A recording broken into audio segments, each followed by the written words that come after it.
So hey everyone, welcome back to another quick and interesting tutorial, where in this tutorial we're going to discuss how you can send the scheduled emails to someone.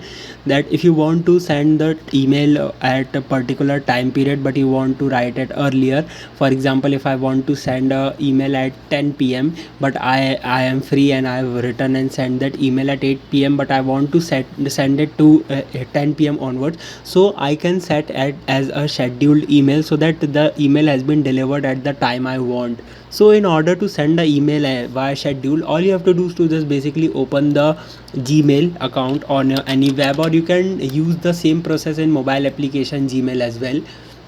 When I open the Gmail and click on the compose button, you can see at the left window, and let's make this window bigger. You can see now I have a window of sending email to someone. For example, if I write any of the email for an example there. All right, now in subject, let's say I have sending the mail to someone. Now in order to schedule this email, you will see an option of send over there. You don't need to click on this option. You will see another more options button right there. When you click there, you will see a small window will appear named schedule send.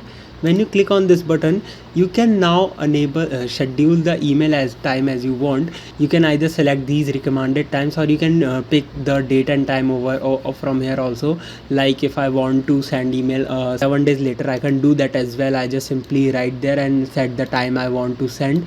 When I just simply click there, you will see the email has been now scheduled. And when I click on the schedule button at the left window, you will see the email has been scheduled to send. You can see when I click there, you will see the timing has been written over there in June 19. So the email has been delivered at particular time. I hope this video will be helpful for you. Make sure to hit the like button and subscribe button for having such more helpful and interesting tutorials. See you in the next one. Take care.